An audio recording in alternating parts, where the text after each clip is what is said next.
নমস্কার, আমি তরুণ ঘোষ। একটা পোস্ট দিয়েছিলাম যে কালকে কলকাতা থেকে ফেরার পথে প্রধানমন্ত্রী নরেন্দ্র মোদী সঙ্গে শেখ হাসিনার দেখা হয়েছে বলে গুঞ্জন শোনা যাচ্ছে দিল্লিতে। কালকে কলকাতায় এসেছিলেন নরেন্দ্র মোদী, এর আগে বিহারে গেছিলেন।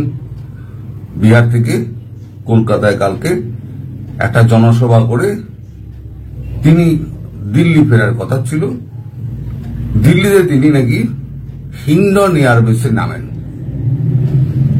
হিন্ডন এয়ারবেসে সাধারণত প্রধানমন্ত্রী নামেন না, নামেন সেখানেই নাকি শেখ হাসিনার সঙ্গে তার দেখা হয়েছে এবং 15 মিনিট কথা হয়েছে চা খেতে খেতে।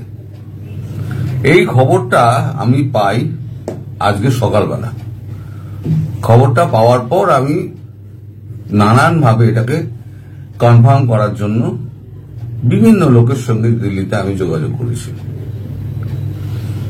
কেউই কিন্তু কোনো কথা বলছে না। এর মধ্যে একজনের কথা আমি বলতে পারি, যিনি এই মুহূর্তে সব থেকে বেশি বিতর্কিত। নাম বলবো না, আপনারা বুঝে নিন। তিনি ক্যাবিনেট র্যাঙ্কের, অথচ মন্ত্রী নন, কিন্তু সমস্ত ডিসিশনগুলো তিনি নরেন্দ্র মোদী, রাজনাথ সিং, জয়শঙ্কর সবাই মিলে নেন। এই যে গোষ্ঠীরা রয়েছে এরাই মোটামুটি দেশটা চালায়, বহির্বিশ্বটা চালায়, আর আভ্যন্তরীণ দেশটা চালান হচ্ছে অমিত শাহ। দুজনে মোটামুটি আনঅফিসিয়ালি ভাগ হয়ে গিয়েছে। আমি দেশের অভ্যন্তর দেখছি, আপনারা বিদেশ দেখুন। এইরকম ভাবে একটা ভাগাভাগি হয়েছে। তা তাকে যখন আমি ফোন করি তিনি তখন হ্যাঁও বলেন না, নাও বলেন না। তো আমি বললাম, দেখুন সংস্কৃতে একটা কথা আছে, মৌনেন সম্মতি লক্ষণম, অর্থাৎ যে মৌন থাকে তাকে বলা হয় সম্মতি আছে। আমি কি সে ব্যাপারে ধরে নিতে পারি সেটাই? উনি বলেন, দেখো এই ব্যাপারটা হচ্ছে এত সেন্সিটিভ ইস্যু, এখন এই ব্যাপারটা যদি আমার নামটা জড়িয়ে পড়ে তাহলে বাংলাদেশে একটা রাজনৈতিক ভূচাল হয়ে যাবে, মানে ভূমিকম্প হয়ে যাবে। ফলে আমি এটা নিয়ে হ্যাঁও বলবো না, নাও বলবো না। তবে হ্যাঁ, এই খবরটা সত্যি, কালকে উনি হিন্ডন এয়ারবেসেই নেমেছিলেন। যদি কলকাতা সফর শেষে তিনি হিন্ডন এয়ারবেসে নেমে থাকেন, সেই খবরটা যদি সত্যি হয়, তাহলে যে খবরটা শোনা যাচ্ছে সেই খবরটা খুব একটা ভুল বলা যায় না। কেউ এ ব্যাপারে মুখ খুলছে না। একটা হচ্ছে শনিবার দিন আমাদের এখানে ছুটি থাকে, শনি রবি। আমলাদের ছুটি হলে তো আমলারা সব ব্যস্ত হয়ে পড়েন। সন্ধ্যের পর তারা চার পাত্র না চাপালে তারা মুখ খুলবে না। কিন্তু আমাকে তো সন্ধ্যের আগে খবর ছাড়তে হবে। তাই আমি যতটুকু খবর পেয়েছি তাই নিয়ে আপনাদের সামনে এসেছি।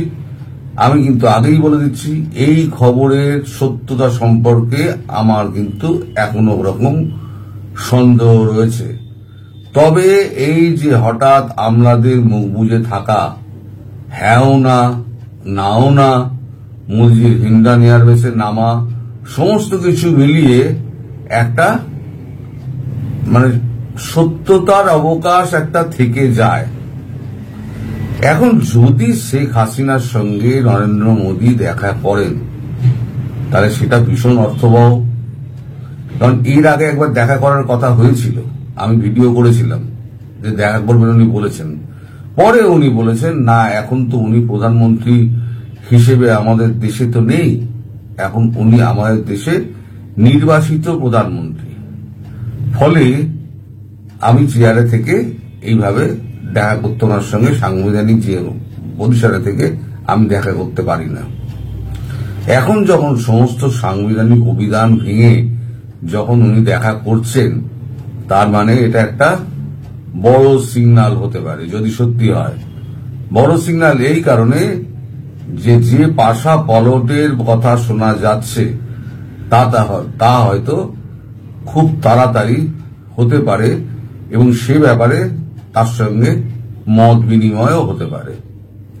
এছাড়া শারীরিক কুশলতার ব্যাপার তো রয়েছেই, একে অপরকে বহুদিন ধরে চেনেন, একসঙ্গে মানে সময় কাটিয়েছেন, কূটনৈতিক রাজনৈতিক কথাবার্তা বলেছেন, একটা সম্পর্ক তো তৈরি হয়ে রয়েছে। ভারতের সঙ্গেও তার সম্পর্ক ভালো, শেখ হাসিনার কথা বলছি।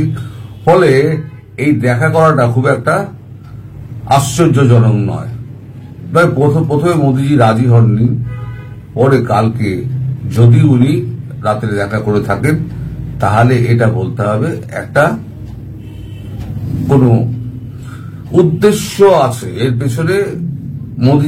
মোদিজি যে কাজ করেন বিনা উদ্দেশ্যে উনি কাজ করেন না, কোন একটা উদ্দেশ্য রয়েছে। উনি বেকার এনার সঙ্গে দেখা করবেন, ওনার সঙ্গে দেখা করবেন এ উনি করে বেড়ান না। উনি যে কাজ করেন তার পেছনে একটা উদ্দেশ্য থাকে। ফলে সেই উদ্দেশ্যটা কি সেটা ভারতবর্ষ কিন্তু ভাঙবে না।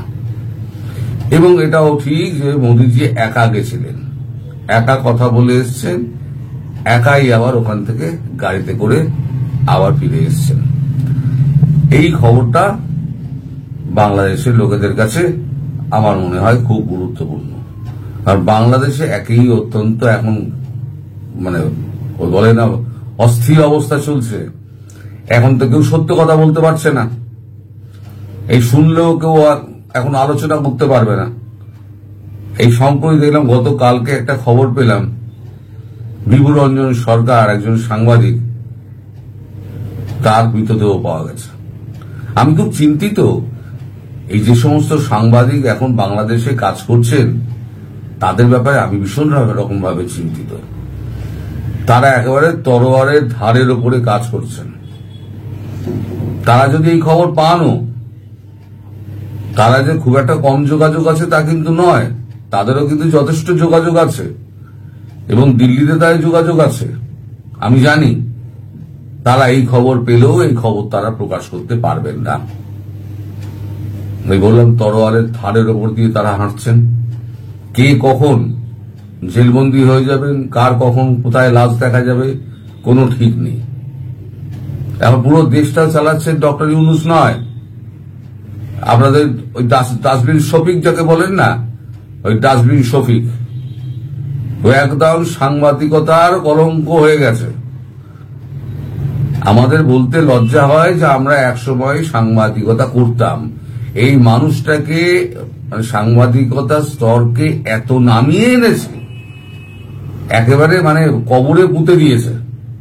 এই আবার সেদিনকে আবার বলেছে নাকি আমি নাকি আবার ফিরে যাব, কাজের শেষে সাংবাদিকতায় ফিরে যাব। কাজ তো শেষ হবে,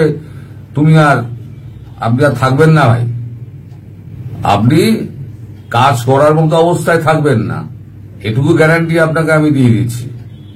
আপনি যে স্বপ্ন দেখছেন না আবার কাজ করতে আপনি ফিরে যাবেন, প্রথম কথা কাজ আপনি পাবেন না, যা বদনাম পুড়িয়েছেন। যেমন ডক্টর ইউনূস যা বদনাম পুড়িয়েছেন, তিনি আরো কোনো জায়গায় যায় মুখ দেখাতে পারবেন না, আর আপনি কোথাও কাজ পাবেন না। আর দ্বিতীয় হলো, কাজ পাওয়ার মতো অবস্থায় আপনি থাকবেন না, কর্মক্ষমও আপনি থাকবেন না, বেঁচে থাকবেন কিনা সেই নিয়ে সন্দেহ আছে। ফলে যারা এই সমস্ত খবর টবর গুলো পাবেন, খবর যাতে বাংলাদেশের সাংবাদিকরা এত মূর্খ নন যে তারা খবর পাবেন না, তারা এত যোগাযোগবিহীন নন যে তারা খবর পাবেন না। তারা যদি খবরটা পানও তাদের প্রকাশ করার মানে অধিকার নেই, সব অধিকার কেড়ে নেওয়া হয়েছে। এটা একদম অলিখিত এমার্জেন্সি। উনি বলেছিলেন না মোহাম্মদ ইউনূস 8 তারিখে খোলা মনে সমালোচনা করবেন, খোলা মনে সমালোচনা করে বিভু রঞ্জন সরকারের মৃতদেহ পাওয়া যাচ্ছে, শ্যামল দত্ত জেলে পড়ছে, আরো তো নানান সাংবাদিক অনেকে আমি নাম জানি না, তারা রীতিমতো ভয়ে কাঁপছেন, কেউ কেউ জেলে আছেন, কেউ কেউ পালিয়ে আছেন। এই তো হচ্ছে বাংলাদেশের সামগ্রিক অবস্থা। উনি যা বলেছেন 180 ডিগ্রি ঘুরে গিয়ে, 180 নয় বলা যায় 360 বাড়িয়ে বললে বলা যায়, যদিও সেটা গাণিতিক ভাবে ঠিক নয়, 180 বলা উচিত, কিন্তু আমি বলি 360 ডিগ্রি উনি ঘুরে গিয়েছেন। এবং নিজের নামের পাশে যত রকম কলঙ্কিত নায়ক, একজন কলঙ্কিত নায়কের যতগুলো স্টার পাওয়া দরকার মোহাম্মদ ইউনূস সব কটা তারকা নিজের কাঁধের মধ্যে আর কপালে লাগিয়ে রেখে দিয়েছেন। এই খবর কতটা সত্য কতটা মিথ্যা আমি এই ব্যাপারে এখনো সন্দিহান। ফলে ভবিষ্যতে এমনও হতে পারে যে এই খবরটা আমি আরো ডেভেলপ করতে পারি, অথবা যদি না হয় তাহলে আমি কিন্তু এসে আবার পরের ভিডিওতে বলে যাব এই খবরটা ঠিক ছিল না। আর যদি খবর ঠিক হয় তাহলে পরবর্তী খবর ফলো আপ নিশ্চয়ই আমি করব। সবাই ভালো থাকবেন, সুস্থ থাকবেন এবং সাবধানে থাকবেন। নমস্কার। প্রিয় দর্শক, সাজ্জাদ কাদিরের প্রীতি নিন, শুভেচ্ছা নিন। এই মুহূর্তে আপনাদের সামনে কথা বলতে এসেছি ডোনাল্ড ট্রাম্প তার ঘনিষ্ঠ একজনকে হঠাৎ ভারতের রাষ্ট্রদূত হিসেবে পাঠাচ্ছেন কেন, এই প্রসঙ্গটা নিয়ে আপনাদের সামনে কথা বলবো। প্রায় গত 15 দিন যাবৎ আপনারা দেখছেন যে ভারত মার্কিন যুক্তরাষ্ট্রের একটা টানাপোড়েনের সম্পর্ক, এবং এই টানাপোড়েনের সম্পর্কটা মূলত রাশিয়াকে কেন্দ্র করে ট্রাম্প এই সম্পর্কটা নির্মাণ করেছেন। এবং ডোনাল্ড ট্রাম্প নিজে স্বীকারও করেছেন যে রাশিয়াকে নিশানা করতেই ভারতকে মাধ্যম হিসেবে ব্যবহার করেছেন, বিশেষ করে শুল্ক বাণিজ্য করতে। কারণটা হচ্ছে যে রাশিয়ার সবচেয়ে বড় বাণিজ্য অংশীদারগুলোর মধ্যে ভারত একটি। এই জন্য ভারতকে অনেক বেশি শুল্ক ধার্য করেছেন, অজুহাত দিয়েছেন রাশিয়া থেকে জ্বালানি ক্রয়। কিন্তু আমরা গত এক সপ্তাহের মধ্যে দেখলাম যে যেটি ডোনাল্ড ট্রাম্প এবং পুতিন মার্কিন যুক্তরাষ্ট্রে 15 তারিখে বৈঠক, 15 আগস্ট। এরপরে জেলেনস্কি এবং ইউরোপীয় নেতাদের সাথে 18 তারিখে হোয়াইট হাউস বৈঠক। দুটো খুব হাই ভোল্টেজ বৈঠক হলো, কিন্তু এরই মধ্যে জানা গেল মস্কো ইতিমধ্যে জানিয়ে দিয়েছে যে জেলেনস্কির সঙ্গে পুতিনের বৈঠক হবে না। আবার ডোনাল্ড ট্রাম্প পাল্টা জানিয়ে দিয়েছে যে 2 সপ্তাহের মধ্যে যুদ্ধ বিরতি করতে হবে, না হলে বন্ধ করতে হবে, না হলে রাশিয়াকে নিষেধাজ্ঞা জারি করবে অথবা শুল্ক বাণিজ্য করবে। এই যখন অবস্থা, ঠিক তখন ডোনাল্ড ট্রাম্প তার খুব ঘনিষ্ঠ একজন তরুণকে ভারতের রাষ্ট্রদূত হিসেবে পাঠানোর জন্য নির্ধারণ করেছেন, মনোনয়ন দিয়েছেন এবং সিনেট থেকে মনোনীত হয়েছে। কেন এটা করলেন? এবং যাকে করলেন তিনি বয়সে অত্যন্ত তরুণ, 38 বছরের তরুণ সার্জিও গোরকে ভারতের পরবর্তী রাষ্ট্রদূত হিসেবে নিয়োগ করেছেন। ভারতে আমেরিকার নতুন রাষ্ট্রদূত হিসেবে সার্জিও গোরকে নিয়োগ করেছেন ডোনাল্ড ট্রাম্প। এরিক গারসেটির স্থলাভিষিক্ত হতে চলেছেন তিনি। গারসেটি 2023 সালের মে মাস থেকে চলতি বছরের জানুয়ারি পর্যন্ত ভারতের রাষ্ট্রদূত ছিলেন। কিন্তু বয়স এবং অভিজ্ঞতায় আমেরিকার বহু প্রবীণ কূটনীতিককে পাশ কাটিয়ে ট্রাম্প কেন বছর 38-এর সার্জিওকে বেছে নিলেন তা নিয়ে কূটনৈতিক মহলে, আন্তর্জাতিক মহলে ভারত এবং মার্কিন যুক্তরাষ্ট্রের দুই দেশের সম্পর্ক বিশ্লেষকদের মধ্যে আলোচনা শুরু হয়ে গেছে। মার্কিন সংবাদ মাধ্যম ব্লুমবার্গের প্রতিবেদন অনুসারে সার্জিওর ভারত সম্পর্কে কোনো ধরনের অভিজ্ঞতা নেই। আবার ব্লুমবার্গের এই প্রতিবেদনে বলা হয়েছে যে কোনো দেশের রাষ্ট্রদূত হতে হলে সেই দেশ সম্পর্কে যে অভিজ্ঞতা থাকতে হবে তেমন কোনো ম্যান্ডেটরি বিষয়ও নেই। অনেক ক্ষেত্রেই দেখা যায় মার্কিন যুক্তরাষ্ট্রের প্রধান যে দুটো রাজনৈতিক দল, ডেমোক্র্যাট এবং রিপাবলিকান, তাদের ঘনিষ্ঠ, এমনকি তাদের যারা ডোনার, সেই সব ঘনিষ্ঠ বন্ধুদের বিভিন্ন দেশে রাষ্ট্রদূতের পদ দিয়ে পুরস্কৃত করেন। যেমন ভারতের আমেরিকার প্রাক্তন রাষ্ট্রদূত গারসেটি লস অ্যাঞ্জেলেসের ডেমোক্র্যাট মেয়র ছিলেন। 2020 সালের প্রেসিডেন্ট নির্বাচনে জো বাইডেনের হয়ে প্রচার করেছিলেন তিনি, এবং তারই স্বীকৃতি হিসেবে জো বাইডেন ভারতের রাষ্ট্রদূত হিসেবে পাঠিয়েছিলেন। ট্রাম্পও কি কোনো বিশেষ কাজের প্রতিফলন হিসেবে সার্জিওকে ভারতে পাঠাতে চাইছেন? গত কয়েকদিন ধরেই শুল্ক নিয়ে ভারত এবং মার্কিন সম্পর্কের টানাপোড়েন চলছে। রাশিয়া থেকে অপরিশোধিত তেল আমদানি করার জন্য ইতিমধ্যেই ভারতীয় পণ্যে 50% শুল্ক আরোপ করা হয়েছে এবং এটি মাত্র কয়েকদিন, এই 27 তারিখ থেকে কার্যকর হবার কথা রয়েছে।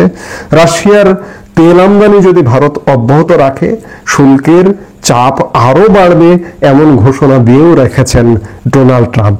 আর এই আবহে মার্কিন যুক্তরাষ্ট্রের রাষ্ট্রদূত হিসেবে ডোনাল্ড ট্রাম্প এমন একজনকে বেছে নিলেন যিনি ডোনাল্ড ট্রাম্পের অত্যন্ত ঘনিষ্ঠ। এক মার্কিন সংবাদ মাধ্যম পলিটিকো একটি সূত্রে বরাত দিয়ে জানিয়েছে যে সম্পর্ক স্বাভাবিক করার বার্তা নিয়ে সার্জিও ভারতে যাচ্ছেন না। তাহলে কি কারণে আসছেন? এই প্রসঙ্গে অবহিত এক মার্কিন কর্মকর্তাকে উদ্ধৃত করেছে পলিটিকো। তিনি বলেছেন, নিজের ঘনিষ্ঠ সার্জিওকে পাঠিয়ে মোদী সরকারকে জোরালো বার্তা দিতে চাইছেন ট্রাম্প। একই সঙ্গে তার সংযোজন সার্জিও ভারতে আমেরিকার রাষ্ট্রদূত হওয়ার অর্থ নয়াদিল্লির সঙ্গে বাণিজ্যিক বোঝাপড়াকে গুরুত্ব দিয়েই দেখছে ট্রাম্প প্রশাসন। এক্ষেত্রে ট্রাম্পের বার্তা সরাসরি পৌঁছে যাবে নয়া রাষ্ট্রদূতের কাছে। নয়া রাষ্ট্রদূত এমন একজন ব্যক্তি যিনি ট্রাম্পের সঙ্গে সরাসরি যোগাযোগ বজায় রাখতে পারেন। শুক্রবার সমাজ মাধ্যমে ডোনাল্ড ট্রাম্প লেখেন, সার্জিও দারুণ বন্ধু, বহু বছর ধরে উনি আমার পাশে আছেন, আমার হয়ে নির্বাচনী প্রচারে ছিলেন, আমার বই প্রকাশ করেছেন, আমাদের আন্দোলনকে সমর্থন করে অনেক কাজ করেছেন। আমেরিকার জনগণের কাছ থেকে আমরা যে দায়িত্ব পেয়েছি তা বাস্তবায়নে সার্জিওর ভূমিকা অত্যন্ত গুরুত্বপূর্ণ। হোয়াইট হাউসের অন্যতম নীতি কৌশলী স্টিভ ব্যাননের মতে সার্জিও দিন কিংবা রাত যে কোনো সময় যে কোনো প্রয়োজনে ট্রাম্পের কাছে যেতে পারেন। সার্জিওর নিয়োগকে স্বাগত জানিয়েছেন মার্কিন প্রেসিডেন্ট জেডি ভান্স। সমাজ মাধ্যমে তিনি লিখেছেন, আমরা ভারতে দারুণ একজন রাষ্ট্রদূতকে পাঠাতে চলেছি।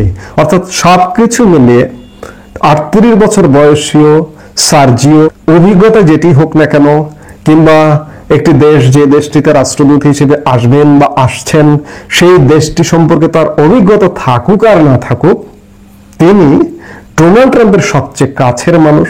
শুনলেন ডোনাল্ড ট্রাম্পের সমাজ মাধ্যমের পোস্টের কথাই সেটি পেরিয়ে এলো এবং হোয়াইট হাউসের একজন কর্মকর্তাও বলেছেন যে সার্জিওর সঙ্গে ডোনাল্ড ট্রাম্পের সম্পর্কটা এমন, রাতে দিনে যে কোনো সময় ট্রাম্পের কাছে যেতে পারেন, অর্থাৎ তার কোনো অ্যাপয়েন্টমেন্টও লাগে না, বিষয়টা এমন। এবং ডোনাল্ড ট্রাম্পের সাথে সম্পর্কটা এমন যে ভারতে তিনি রাষ্ট্রদূত, ডোনাল্ড ট্রাম্প নিজে যে কোনো সময় সার্জিওকে ফোনও করতে পারেন। এমন একজন ঘনিষ্ঠ মানুষকে হঠাৎ ডোনাল্ড ট্রাম্প নানা নাটক করবার পরে ভারতে পাঠালেন। এই পাঠানোর কারণটা হচ্ছে যেহেতু রাশিয়া ইউক্রেন যুদ্ধ বন্ধ হলো না, অন্যদিকে রাশিয়ার সাথেই সম্পর্কের অবনতির দিকেই যাচ্ছে। কারণ যে হুমকিটা দিলেন ডোনাল্ড ট্রাম্প যে 2 সপ্তাহের মধ্যে যুদ্ধ না থামালে রাশিয়াকে শুল্ক বাণিজ্য করবেন কিংবা নিষেধাজ্ঞা দেবেন, এমন অবস্থায় ভারতকেও ডোনাল্ড ট্রাম্প হারাতে চাইবেন না। এই মুহূর্তে ভারতের সাথে যে সম্পর্ক, যে তিক্ত সম্পর্ক, 50% শুল্কের সম্পর্কটাই বড় সম্পর্ক। এই 50% শুল্কের কারণে ভারতের প্রায় বাৎসরিক 75 থেকে 80 বিলিয়ন ডলারের মার্কেট মার্কিন যুক্তরাষ্ট্রে। ভারত সেই মার্কেটটাই, সেই বাজারটাই ক্ষতিগ্রস্ত হবে এবং ভারত থেকে মার্কিন যুক্তরাষ্ট্রেরও বহু প্রয়োজনীয় পণ্য আমদানি করতে হয়। এই রাষ্ট্রদূতকে নিয়োগ করার অর্থ হচ্ছে যে ভারতের সাথে যে শুল্কের যে সমস্যা, শুল্ককে কেন্দ্র করে যে সম্পর্কের টানাপোড়েন, এই টানাপোড়েনটা ডোনাল্ড ট্রাম্প হয়তো মেটানোর পথে হাঁটছেন। আমরা সেটি বুঝতে পারছি এই রাষ্ট্রদূতকে নিয়োগ করার বিষয়টাকে দেখে। এখন দেখার বিষয় যে সামনে কি হয়। রাষ্ট্রদূত আসবেন, এসে ভারতের সাথে সম্পর্ক নিশ্চয়ই স্বাভাবিক হবে। ওদিকে রাশিয়াকে আবারও চোখ রাঙাচ্ছেন, হাই ভোল্টেজ বৈঠক করেও রাশিয়া ইউক্রেন যুদ্ধের সমস্যার সমাধান হয়নি। আমি এর আগের একটি ভিডিওতে বলেছিলাম যে এই যুদ্ধের সমাধান হবে কিনা বলা কঠিন, কিন্তু ডোনাল্ড ট্রাম্পের একটা ইচ্ছে আছে বা খায়েশ আছে, নোবেল শান্তি পুরস্কার। এই ক্যারিয়ারে একটা যুক্ততা হলো। ডোনাল্ড ট্রাম্প অন্ততপক্ষে রাশিয়া ইউক্রেন যুদ্ধ থামানোর চেষ্টা করেছিলেন। ইতিমধ্যে ডোনাল্ড ট্রাম্প কৃতিত্ব নেন যে ভারত পাকিস্তান যুদ্ধ থামিয়েছেন, ইরান ইসরায়েল যুদ্ধ থামিয়েছেন, থাইল্যান্ড কম্বোডিয়া যুদ্ধ থামিয়েছেন, অর্থাৎ শান্তির পথে হাঁটা একজন মানুষ ডোনাল্ড ট্রাম্প। এটা তো অন্তত পক্ষে পূর্ণ হলো যে পুতিনের সাথে বৈঠক, জেলেনস্কির সাথে এবং ইউরোপিয়ান নেতাদের সাথে বৈঠক, অন্তত পক্ষে ট্রাম্প চেষ্টাটা করেছেন। এদিকে ভারতের সাথে সম্পর্ক উন্নয়ন করবেন খুব শীঘ্রই। আর ভারতের সঙ্গে এই সম্পর্কটা থাকবে না, কারণ ট্রাম্প প্রশাসনে 1.5 থেকে 1.5 উচ্চ পর্যায়ের মানুষ ভারতীয় বংশোদ্ভূত কাজ করে। সেই জায়গা থেকে সম্পর্কের শীঘ্রই উন্নতি হবে বলে মনে হয় সার্বিক বিচার বিশ্লেষণ করে। এখন দেখার বিষয় যে সামনের দিনগুলোতে কি ঘটছে, আমরা সেটি নিশ্চয়ই দেখব। এই মুহূর্তে এ পর্যন্তই। সবাই ভালো থাকুন, সুস্থ